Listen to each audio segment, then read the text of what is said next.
Picture this. You wake up every morning feeling overwhelmed before your day even begins. Your space is cluttered, your schedule is packed, and somehow you feel like you're drowning in stuff, but starving for meaning. You're not alone. The average American home contains over 300,000 items, yet studies show we're more anxious and less satisfied than ever before. What if I told you the solution isn't getting more organized, it's getting less? Welcome to the world of minimalism, where less truly is more, and where you'll discover that the things you own might actually be owning you. I'm here to show you why this isn't just about decluttering. Today, we're diving deep into the core principles of minimalism, why it works, and how you can start living with more intention, more freedom, and surprisingly, more joy. Let's begin this journey together. First, let's destroy a common myth. Minimalism isn't about living in an empty white room with nothing but a mattress on the floor. It's not about deprivation or following someone else's arbitrary rules about what you can own. True minimalism is about intentionality. It's the art of knowing what's essential and eliminating everything else. It's about making room for what matters by removing what doesn't. Think of it as curating your life. At its core, minimalism asks you one powerful question about everything in your life. Does this add value or does it add clutter? This applies to your possessions, your commitments, your relationships, and even your thoughts. Let's explore the first principle: intentional living. Every item you own, every commitment you make, every activity you engage in should serve a purpose that aligns with your values and goals. When you live intentionally, you stop making decisions on autopilot. Instead of buying something because it's on sale, you ask, do I need this? Will it genuinely improve my life? This simple shift changes everything. The second principle is quality over quantity. Minimalists would rather have one excellent knife than a drawer full of dull ones, one comfortable chair instead of 3 uncomfortable ones that looked like a good deal. This principle extends beyond possessions. It's better to have 3 deep, meaningful friendships than 20 superficial ones. It's better to master one skill than to dabble in 10 without commitment. The third principle might surprise you. Minimalism is about freedom, not restriction. When you own fewer things, those things own less of you.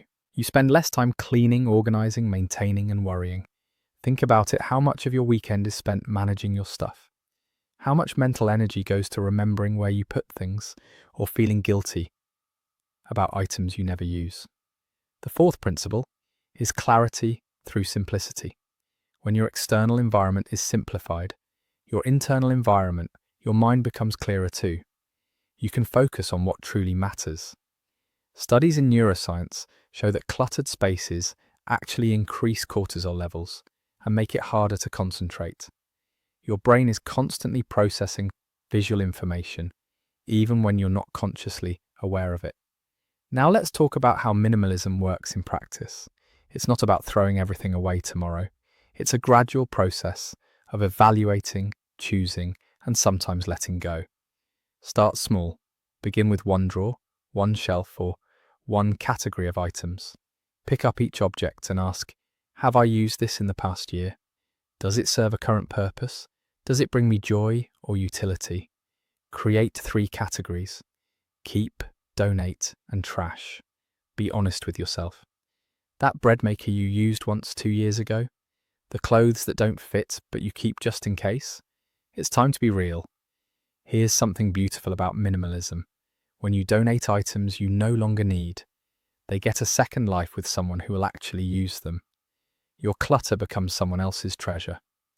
As you continue this process, you'll notice something magical happening.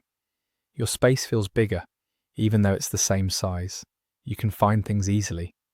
Cleaning becomes simple and quick, but the real magic happens in your mind. You'll feel lighter, less anxious, more in control. You'll discover that you've been carrying the mental weight of all those possessions without realizing it. Minimalism also transforms how you make decisions. With fewer options and less stuff to manage, decision fatigue decreases. You spend less mental energy on trivial choices and have more for important ones. Let's address some common concerns. What if I need something I got rid of?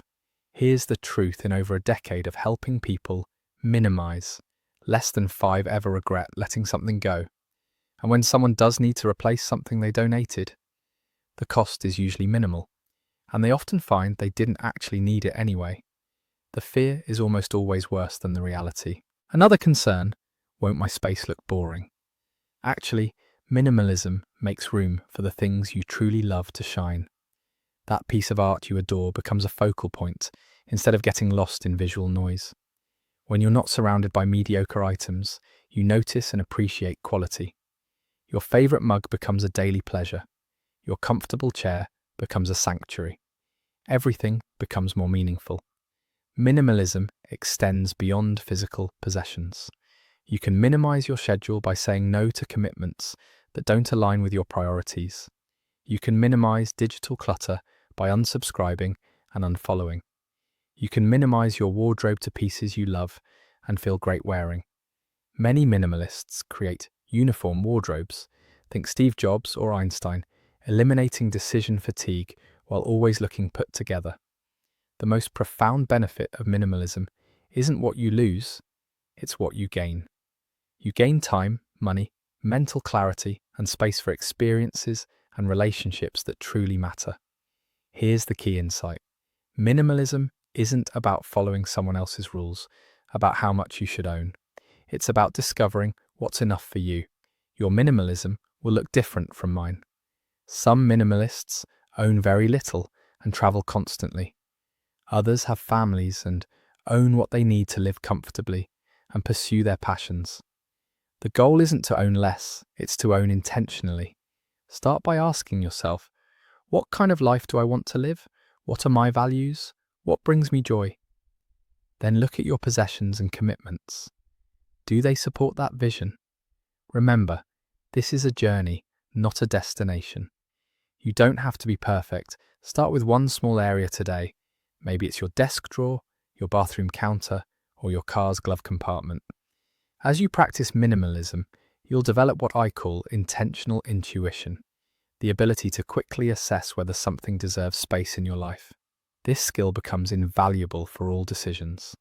The ultimate goal of minimalism is to create space for your best life. When you're not weighed down by excess stuff, excess commitments, and excess mental clutter, you're free to pursue what matters most. Many people find that minimalism becomes a gateway to other positive changes. They eat better, exercise more, spend quality time with loved ones, and pursue meaningful goals they'd been putting off. Here's your challenge. Choose one small area of your life and apply these principles this week.